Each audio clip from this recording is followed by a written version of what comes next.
अस्सलाम वालेकुम स्टूडेंट्स, कैसे हैं आप। तो आज हम जो है वो टॉपिक डिस्कस कर रहे हैं। टॉपिक स्टार्ट कर रहे हैं कैश बुक का। फर्स्ट ईयर कॉमर्स से रिलेटेड जो है वो अकाउंटिंग में ये टॉपिक है। और इसमें हम आपको बताएंगे कि कैश बुक क्यों रिकॉर्ड की जाती है, उसमें क्यों जो है वो इसको बाकायदा क्यों बनाया जाता है, और कैश ट्रांजैक्शन किस तरह रिकॉर्ड की जाती हैं। तो फर्स्ट ईयर कॉमर्स का ये चैप्टर है कैश बुक। इसे स्टार्ट करते हैं। कोई भी क्वेश्चन हो तो आप ज़रूर कमेंट्स करें, ज़रूर जो है वो क्वेश्चंस करें, और आप कोई भी सवाल कर सकते हैं। तो स्टार्ट करते हैं। Let's start. जी जनाब, सबसे पहले 3 कॉलम कैश बुक के बारे में डिस्कस करेंगे। Cash and bank. कैश क्या होता है? Involves money kept in the office, जो आपके पास मौजूद होता है। और बैंक क्या होता है? The rest of the money not in cash account, बल्कि वो बैंक अकाउंट में मौजूद होती है, आपके नाम से ही मेंशन होती है, आपके फिक्स डिपॉजिट अकाउंट में नहीं होती, बल्कि आप उसकी ट्रांजैक्शंस यूज़ कर सकते हैं। इसके अलावा बैंक ओवरड्राफ्ट है, a loan made to the customer with a cheque, जो कि आप ओवरड्राफ्ट पे करते हैं, जो लोन देते हैं कस्टमर्स को। उसके अलावा डिस्काउंट्स हैं। There are 2 types of discount, sales discounts और परचेज डिस्काउंट। सेल्स डिस्काउंट जब आप सेल करते हैं, परचेज डिस्काउंट जब आप कोई चीज़ परचेज करते हैं।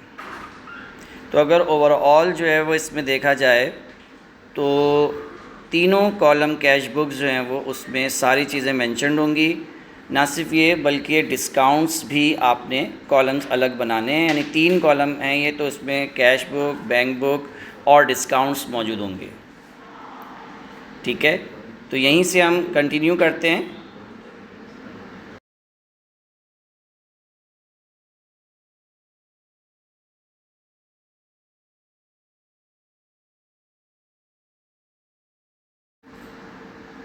इसके अलावा अगर हम डिटेल में जाते हैं तो cash book simple cash book होती है, डबल कैश बुक होती है। सिंपल कैश बुक में ओनली एक्चुअल कैश ट्रांजैक्शंस होती हैं, it is exactly like cash account.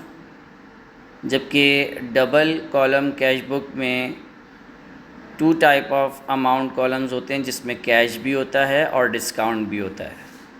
हमारे पेपर से रिलेटेड जो एग्ज़ाम्स में आते हैं वो 3 कॉलम कैश बुक यानी डबल कैश बुक होती है, जिसमें बैंक, कैश और डिस्काउंट्स के कॉलम्स मौजूद होते हैं। इसके अलावा पर्टिकुलर्स में आप मेंशन कर दें और डेट भी आप मेंशन कर सकते हैं। तो आप देखें कि आपके सामने एक कैश कॉलम्स बने हुए हैं। सिंगल कॉलम कैश बुक बनी हुई है, डबल कैश बुक बनी हुई है। इसका आप कंपैरिजन कर सकते हैं। उसके बाद प्रॉपर क्वेश्चन हम स्टार्ट करेंगे। क्वेश्चन नंबर 1 है, मैं एक दफ़ा पढ़ देता हूँ। सिंगल कॉलम कैश बुक में आप देख रहे हैं सिर्फ कैश मेंशन है। Transaction of DL traders for the month of November 2011। नवंबर 1 पहली ट्रांजैक्शन है cash in hand 20,000। November 6 merchandise purchase for cash ₹8,000। November 15 cash collected from customer 13,000. November 20 cash paid to the supplier 4,000. November 21 cash sale 7,000. November 22 purchase equipment 3,000 और November 30 paid salary to employee। Obviously cash transaction की base पर बनाया गया है, इसलिए सबसे पहले आप बैलेंस लिख देंगे। कैश इन हैंड जो मेंशन्ड है 20,000। नवंबर 1 को आप देख रहे हैं लेफ्ट हैंड साइड पे हमने नवंबर 1 बैलेंस लिख के 20,000 लिख दिया है। फिर नवंबर 6 मर्चेंडाइज परचेज़ किए हैं, तो जब आप परचेज़ करेंगे तो पेमेंट आपके पास से जाएगी, तो राइट हैंड साइड पर आप मेंशन करेंगे। तो आप देख रहे हैं कि राइट हैंड साइड पे नवंबर 6 परचेज़ लिख के 8,000 कैश के कॉलम में मेंशन कर दिया है।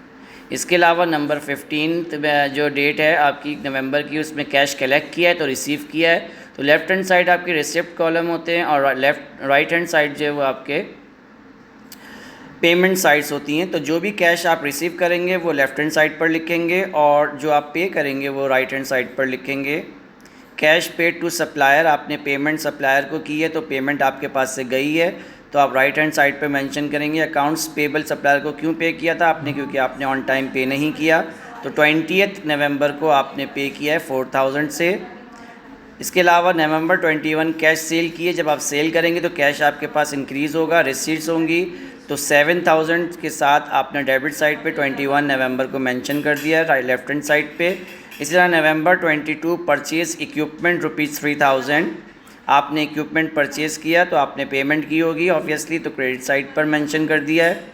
और लास्ट एंट्री जो है वो नवंबर 30 है, सैलरी जब आप अपने एम्प्लॉयज़ को पे करेंगे तो पेमेंट साइड पर आएगी राइट हैंड साइड पे नवंबर 30 सैलरीज पे। जब ये सारी एंट्रीज़ आप कर देंगे तो लेफ़्ट हैंड साइड और राइट हैंड साइड को टोटल कर लेंगे, जो साइड आपकी बड़ी होगी वो दोनों साइड पे मेंशन कर देंगे। जैसे कि 25,000 आया या 40,000 आया तो 40,000 आपने आमने सामने लिख दिया है लेफ़्ट हैंड साइड पे भी और राइट हैंड साइड पे भी, और उसका जो बैलेंस आया है यानी 40 में से 25,000 गया तो 15,000 जो है बैलेंस कैरिड फॉरवर्ड होगा।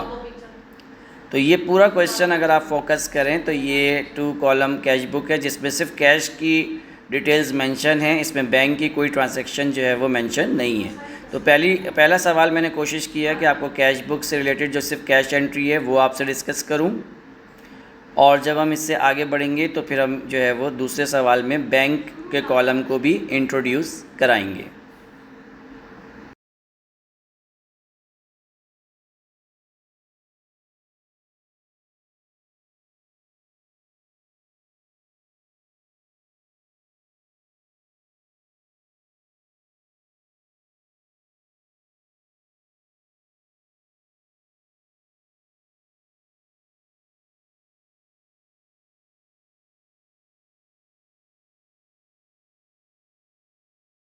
अब आप इस ट्रांजैक्शन में देखें इलस्ट्रेशन 2 है जिसमें एक और कॉलम ऐड कर दिया गया है कैश सेल और परचेज डिस्काउंट का।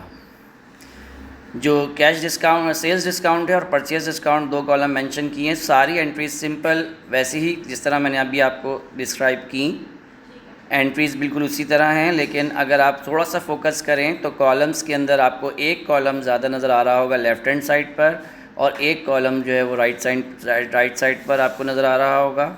लेफ़्ट हैंड साइड पे सेल डिस्काउंट और राइट हैंड साइड पे परचेज डिस्काउंट मेंशन्ड है। एंट्री नंबर 10 मई को जो है वो आपने डिस्काउंट दिया है। 850 आपने जो है वो रिसीव करने थे, लेकिन आपने 800 रिसीव किए हैं, तो 50 जो है वो आपका डिस्काउंट में चला जाएगा। इसी तरह जो है अगर आप थोड़ा सा और फोकस करें तो मई 20 को आप देखें कि इसमें आपको पेमेंट करनी थी 420 रुपीज़, लेकिन आपने 400 पेमेंट की है। इसका मतलब आपने डिस्काउंट अलाउ किया है सप्लायर को। तो बाकी चीज़ें अगर आप देखें फोकस करें तो कैश इन हैंड आपका बैलेंस है स्टार्टिंग में मई 1 को नज़र आ रहा है। कैश इसके अलावा कैश परचेज़ है, पेमेंट की है तो 500 डिस्काउंट में चला गया है। और रेंट के पैसे आपने पे किए हैं तो वो रेंट एक्सपेंस के नाम से, या सिर्फ रेंट भी लिख दें लेकिन रेंट एक्सपेंस पूरा लिखें तो ज़्यादा बेहतर है। और अगर आपने विड्रॉ किया है तो विड्रॉ अगर आपने पर्सनल यूज़ के लिए किया है तो ड्राइंग के नाम से आ जाएगा, और पेमेंट क्योंकि निकली है बिज़नेस से तो क्रेडिट साइड ये जो राइट हैंड साइड पर आ जाएगी। लेकिन अगर यही अमाउंट आपने पर्सनल यूज़ के लिए नहीं किया होता, विड्रॉ फॉर ऑफिस यूज़ किया होता, तो इसकी कॉन्ट्रा एंट्री बनती। तो जैसे जैसे हम आगे बढ़ते जाएंगे, इलस्ट्रेशंस पढ़ते जाएंगे, एग्जांपल्स बताता जाऊंगा मैं, उसमें आपको कॉन्ट्रा एंट्री के बारे में बता दूंगा कि किस तरह जो है बैंक और कैश की ट्रांजैक्शंस की जाती हैं। बेसिकली जब कॉन्ट्रा एंट्री बनती है या जो ऑफिस यूज़ के लिए जो बनती है एंट्री, वो कैश डेबिट और बैंक क्रेडिट होती है, तो उसको हम डिस्क्राइब करेंगे।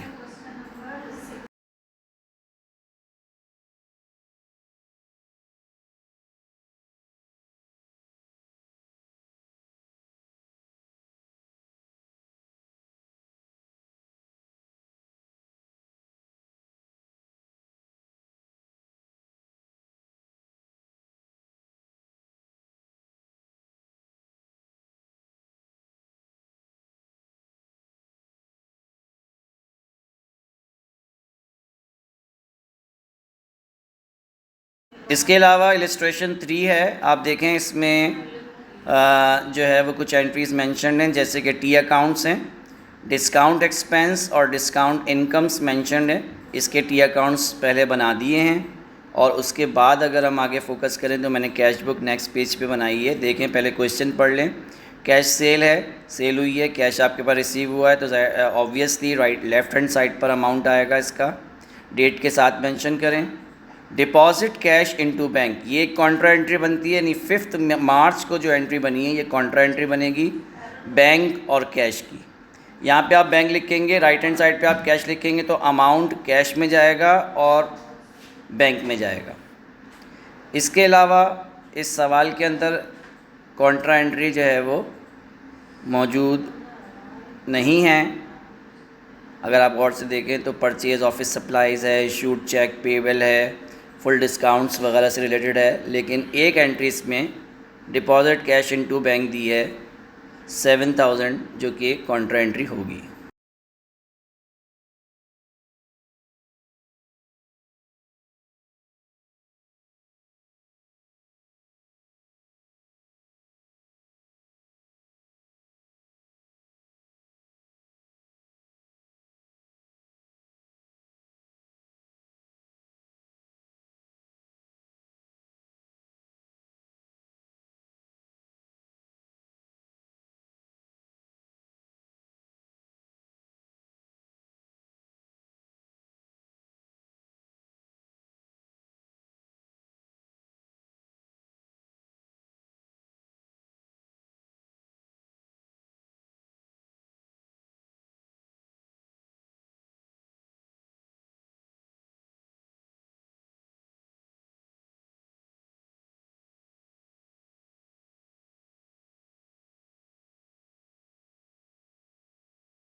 जी, तो इस क्वेश्चन की डिटेल्स जो हैं वो इस तरह हैं। लेफ्ट हैंड साइड पे कैश और बैंक दोनों मेंशन कर दिया। तो सबसे पहले देखें कैश और बैंक बैलेंसेस दिए हुए हैं। वो सबसे पहले मार्च 1 को आप डेट को आप कैश का बैलेंस कैश के अकाउंट में, कैश के कॉलम में, और बैंक का अमाउंट बैंक के कॉलम में मेंशन कर देंगे।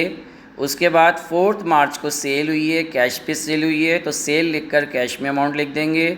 इसके अलावा 5 मार्च को डिपॉजिटेड कैश हुआ है, तो ये कॉन्ट्रा एंट्री आप देखें कि कैश जो है वो लेफ़्ट हैंड साइड पे 5 मार्च से मेंशन हो रहा है, राइट हैंड साइड पे बैंक जो है वो डिपॉजिटेड अमाउंट मेंशन हो रहा है। तो जब आप कैश पे लिखते हैं अमाउंट तो कॉलम में बैंक में जाता है, और बैंक में जब अमाउंट लिखते हैं पर्टिकुलर्स में तो अमाउंट कहाँ जाता है, कैश में जाता है। बस इस बात का ख्याल रखना है कॉन्ट्रा एंट्री में। इसके अलावा 9 मार्च को आपने परचेज़ किया है, पेमेंट की है कैश में 3000। इसके अलावा 14 मार्च को आपने वेजेस पे की हैं, जब आप पेमेंट करेंगे तो जो है वो जो है वो राइट हैंड साइड पर आएंगे। इसकी आप कैलकुलेशन कर लें तो इंशाल्लाह ये क्वेश्चन आपका बहुत सिंपल सॉल्व हो जाएगा। जहाँ बड़ी साइड आ रही होगी वो दोनों साइड पर लिखकर आप बैलेंसेस निकाल लेंगे। इसी के साथ अगर हम मज़ीद आगे बढ़ें तो आपको एक और क्वेश्चन इलस्ट्रेशन 4 दी है। इसमें भी अगर आप गौर से देखें तो deposit customer cheque into the bank ये एंट्री है, विड्रॉ फॉर ऑफिस यूज़ है ये एंट्री है। ये दो एंट्रीज़ जो 25 तारीख को और जो है ये आपकी 16 तारीख को है, ये कॉन्ट्रा एंट्रीज़ बनेंगी, बाकी डिस्काउंट्स की एंट्री हैं।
सवाल को अच्छी तरह पढ़ लें। पूरा सवाल को जब आप अच्छी तरह पढ़ लें तो 3 कॉलम कैश बुक बनाएंगे। आपके सामने मैंने 3 कॉलम कैश बुक बना दी है। अब आप देखें इसमें जो है लेफ़्ट हैंड साइड पर जो है कैश, बैंक, सेल डिस्काउंट और राइट हैंड साइड पर कैश, बैंक और परचेज डिस्काउंट मेंशन्ड है। कंपनी का नाम आप टॉप पे लिख देंगे, मैंने साइड पे मेंशन किया हुआ है, वो इसकी वजह कंप्यूटर ग्राफिक्स हैं। तो अब मैं आपको बता देता हूँ कि ये जो बैलेंसेस हैं सवाल के अंदर नहीं है। डायरेक्ट इन्वेस्टमेंट की है। जब डायरेक्ट इन्वेस्टमेंट करेंगे तो कैपिटल आ जाता है। 5 अप्रैल को आपने इन्वेस्टमेंट किए तो बिज़नेस में पैसा आया तो कैश में कैश में लिख देंगे 50,000 और बैंक में 19,500 आपने डिपॉज़िट कराया है। सही है। और जब आप डिपॉज़िट कराते हैं तो वो पैसा जो है वो दोनों तरफ मेंशन किया जाता है, इसलिए 16 अप्रैल को आप देख रहे हैं कि लेफ़्ट हैंड साइड पर भी और राइट हैंड साइड पर दोनों में रिकॉर्ड मेंशनड है। 11 अप्रैल को जो है वो अकाउंट रिसीवेबल आपने पेमेंट रिसीव की है। कैश 19,500 का डिस्काउंट दिया है। इसी तरह राइट हैंड साइड पर आपने 20 अप्रैल को अकाउंट्स पेबल 9,800 और 200 का आपने डिस्काउंट दिया है। इसके अलावा 25 अप्रैल को आपने विड्रॉ किया है। इसका भी क्योंकि ऑफ़िस यूज़ के लिए किया है, और से सुनिएगा, ऑफ़िस यूज़ के लिए किया है, इस वजह से आप विड्रॉ करेंगे। और बैंक जब आप लिखेंगे तो कैश में अमाउंट आएगा और कैश लिखेंगे तो बैंक में अमाउंट आएगा, इस बात का ख्याल रखना है। ठीक है। सैलरीज़ आपने पे की हैं 6,000। जब आप ये सारी एंट्रीज़ कर लेंगे, इनको टोटल कर लेंगे, जो बड़ी साइड होगी वो दोनों तरफ आ जाएगी और उसका बैलेंस हम उससे ऊपर मेंशन और लास्ट में मेंशन कर देंगे, जो कि CD और BD के बैलेंस के नाम से मेंशन्ड है। ठीक है। तो इस क्वेश्चन को आप बाकायदा ख़ुद से सॉल्व करें, क्वेश्चन को फोकस करें, इसको टैली करते जाएं। अगर आपको कोई इशू हो तो प्लीज़ आप डिस्कस करें। इलस्ट्रेशन 5 है, बिल्कुल इसी तरह का सवाल है। अगर इसको आप फोकस करें तो मैं इसकी डिस्क्रिप्शन में आपको ज़्यादा नहीं दे रहा, बस आप इसको फॉलो करते जाएं और बनाकर मुझे सेंड कर दें। वैसे इसका सोल्यूशन भी मैंने लास्ट में दिया हुआ है।